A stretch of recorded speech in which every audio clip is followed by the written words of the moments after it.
Welcome to the channel BEd curriculum. आइए बात करते हैं paper third technological perspective of education में यूनिट थर्ड के बारे में, जो डील करेगी इंफॉर्मेशन एंड कम्युनिकेशन टेक्नोलॉजी से। तो इसमें सबसे पहले समझेंगे इंफॉर्मेशन टेक्नोलॉजी के बारे में।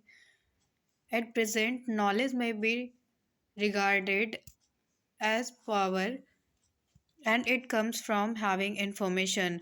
मतलब आज के टाइम पे पावर जो आती है वो जो है इंफॉर्मेशन के थ्रू हमें मिलती है, नॉलेज के थ्रू मिलती है। Information encompasses and realizes upon the use of the different communication channels and technologies called information technologies.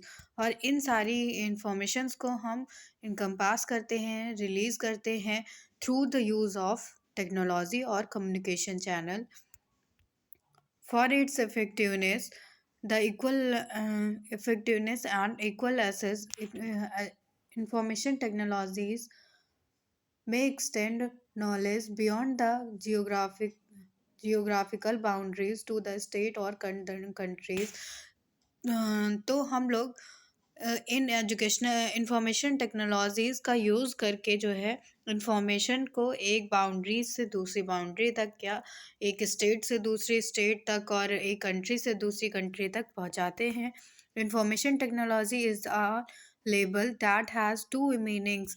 Information technology दो वर्ड से बना है, इंफॉर्मेशन एंड टेक्नोलॉजी, जिसका मतलब होता है in technical terms it refers to vast collection of tools. इसका मतलब होता है कि हम उस टूल्स को कलेक्ट कर पाएँ, प्रोसेसेस को, मैथडोलॉजी को, such as coding, programming, data communication and data conversion, storage, retrieval, system analysis and design, system control and associated equipment employed to collect, processes, and present information in broad sense. It also include office automation, multimedia, and telecommunication.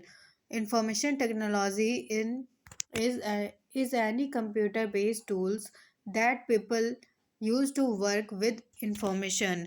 यह एक ऐसा computer based tool होता है जिसका use इंसान जो है एक इंफॉर्मेशन को के ऊपर कार्य करने में, या उसे सपोर्ट करने के लिए, किसी भी इंफॉर्मेशन के लिए, या उसे प्रोसेस करने के लिए यूज़ करता है।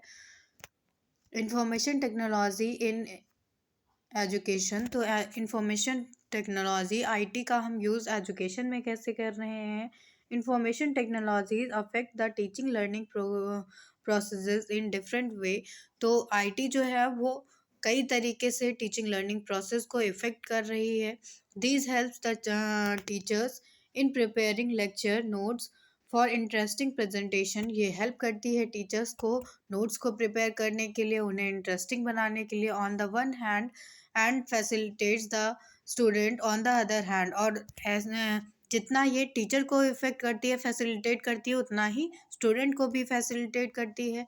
Different technologies help teachers and students according to their respective nature and capabilities of storage and presentation। तो according to need of teacher and student educational technology जो है सपोर्ट करती है और जो है फैसिलिटेट करता है।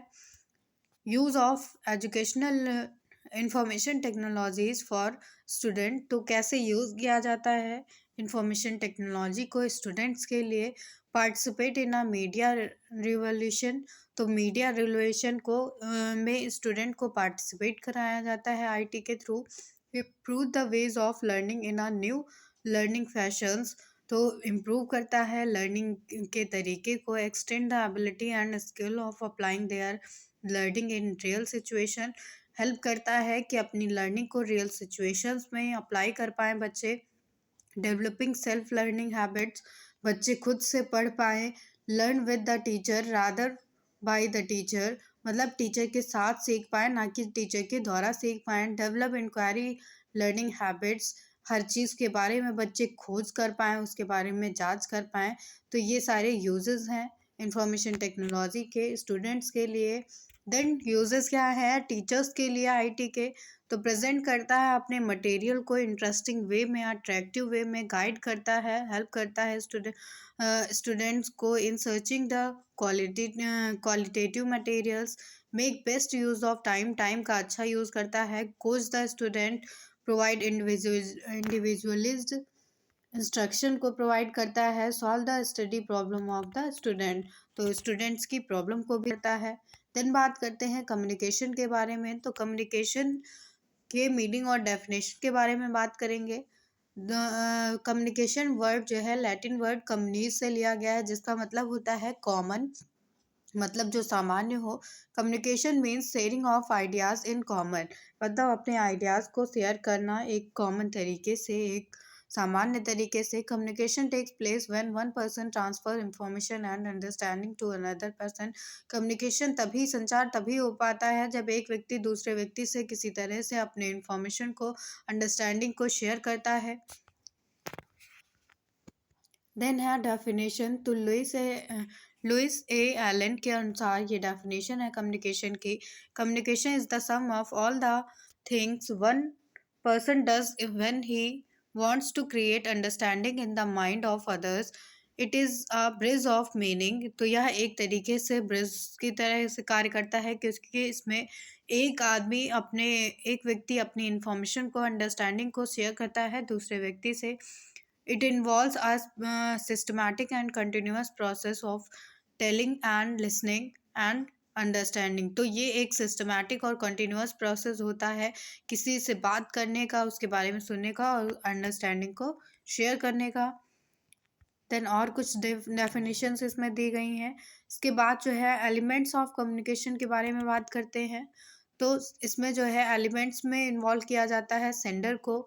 सेंडर वह जो मैसेज को किसी और व्यक्ति तक पहुंचाना चाहता है। मैसेज मैसेज वो होता है जो हम ओपिनियन या एटीट्यूड, जो फीलिंग, व्यूज़ या ऑर्डर्स या सजेशंस किसी और को शेयर कर रहे हैं, वो मेनली इसमें मटेरियल आ जाएगा, सब्जेक्ट मैटर आ जाएगा, जिसके बारे में हम कम्युनिकेशन को स्टार्ट करना चाहते हैं। देन है एनकोडिंग, तो जो since the subject matter of communication is theoretical or intangible, its further passing requires to use of the certain symbols such as words, actions and pictures, etc. Conversion of the subject matter into these symbols is called the process of encoding. तो जो message भेजा जाता है उसे एक symbols में convert करना encoding कहलाता है। देन मीडियम आता है, तो जिस टेक्नोलॉजी के थ्रू या जिस मीडियम के थ्रू हम जो है मैसेज को आगे फॉरवर्ड करते हैं उसको मीडियम कहा जाता है। इसके बाद जो है रिसीवर आता है, जिसके लिए हम मैसेज कर रहे हैं या जिसे हम मैसेज कर रहे हैं उसको जो है रिसीवर कहा जाता है। देन डिकोडिंग, तो फिर जो है रिसीवर की बात को डिकोड किया जाएगा उसको लैंग्वेज में, उसके बाद जो है इसमें फीडबैक दे दिया जाएगा सेंडर को। तो प्रोसेस ऑफ कम्युनिकेशन की बात करते हैं, तो इसमें सेंडर जो होता है वही जो है इनकोडर भी कहलाता है, क्योंकि उसकी भाषा को ही इनकोड किया जाता है। तो सेंडर वही होगा जो मैसेज या नॉलेज या अंडरस्टैंडिंग को पहुंचाना चाहता है। उसके बाद मैसेज आता है, तो मैसेज जो है सब्जेक्ट मैटर हो जाएगा, मीडियम जो जिस माध्यम से किया जा रहा है। देन रेसिपिएंट या रिसीवर और डिकोडर उससे कह देंगे जो मैसेज को रिसीव कर रहा है। इसके बाद जो है फीडबैक पहुंचा दिया जाएगा सेंडर तक। देन जो है नॉइज़ आ जाएगा इसमें। तो ये पूरा जो है प्रोसेस है, एक चार्ट के थ्रू आप समझ सकते हैं कि पहले इसमें सेंडर आएगा, देन इनकोडिंग होगी, वो मैसेज जो होगा उसमें एक मीडियम लगेगा, देन मैसेज को डिकोड करके रिसीवर तक पहुंचा दिया जाएगा, फिर उसका रिस्पांस जो है फीडबैक के रूप में आ जाएगा। फिर जो है बात करते हैं बैरियर्स ऑफ कम्युनिकेशन की, तो क्या क्या बाधाएं आती हैं कम्युनिकेशन में, संचार में। तो इंटरनल बैरियर्स हो सकते हैं, एक्सटर्नल बैरियर्स हो सकते हैं। इंटरनल बैरियर्स वो होंगे जैसे कि फटीग है, किसी को थकान है, पुअर लिसनिंग स्किल्स हैं, attitude towards the sender and information, lack of interest है, तो ये मिसट्रस्ट है, फियर है, पास्ट एक्सपीरियंसेस की वजह से जो है इफ़ेक्ट हो रहा है, निगेटिव एटीट्यूड है, प्रॉब्लम है, लैक ऑफ कॉमन एक्सपीरियंस है। तो ये सारे जो है इंटरनल बैरियर्स हो जाएंगे। एक्सटर्नल बैरियर्स, कोई बाहरी कारक अगर प्रभावित कर रहा है तो वो जो है एक्सटर्नल बैरियर्स में आ जाएंगे, जैसे नॉइज़ है, डिस्ट्रैक्शन है, email not working, bad phone connection है, टाइम ऑफ डे है, sender use too many technical words for the audience and environment.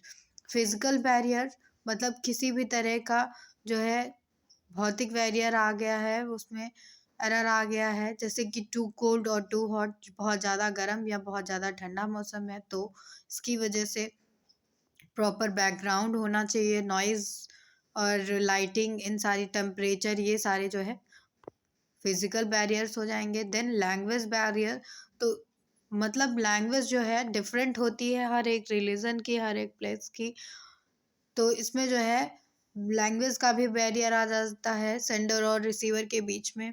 Psychological barriers आते हैं क्योंकि हर एक व्यक्ति एक दूसरे से अलग है, इंडिविजुअल डिफरेंसेस पाए जाते हैं, इसलिए साइकोलॉजिकल बैरियर्स भी आ जाते हैं। टीचिंग एज कम्युनिकेशन के बारे में बात करेंगे। To ensure that teaching and learning represent the two sides of a single coin and two sides of any given class is and always has been education's main objective. The possibility of organizing teaching is such a way as to foster better learning has been one of the main premise of the education. Then बात करेंगे communication process in teaching. तो communication का क्या process होता है teaching में, इसमें भी जैसे एक टीचर जो होगा वो स्टूडेंट्स को जो है इंफॉर्मेशन देता है, तो इसमें प्रोफेसर जो होगा वो सेंडर हो जाएगा, देन वो जो पढ़ा रहा होगा उसको मैसेज कहा जाएगा, और एक मीडियम के थ्रू देगा, जैसे वो लेक्चर के थ्रू देगा या किसी और माध्यम का यूज़ कर रहा है, और स्टूडेंट्स में जो होंगे वो जो है रिसीवर हो जाएंगे। इसके बाद स्टूडेंट का जो फीडबैक आएगा वो उनके लिए फीडबैक का काम करेगा। तो ये आप चार्ट के थ्रू भी समझ सकते हैं इसको। इसमें जैसे टीचर है तो वो सेंडर हो जाएगा, फॉर्मुलेट करेगा, एनकोड करेगा और ट्रांसमिट करेगा मैसेज को किसी मीडियम के थ्रू, देन उसे इनकोड करके स्टूडेंट्स तक पहुंचाया जाएगा, स्टूडेंट इसमें रिसीवर हो जाएगा।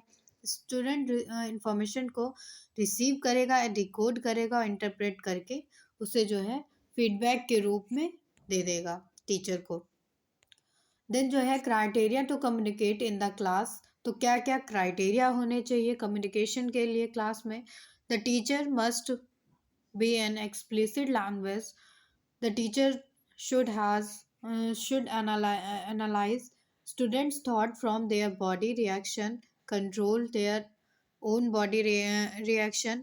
तो टीचर को चाहिए कि वह स्टूडेंट्स के थॉट को और उनके रिएक्शंस को कंट्रोल कर सके। Teacher should annihilate the distractors which decrease the concern of the student।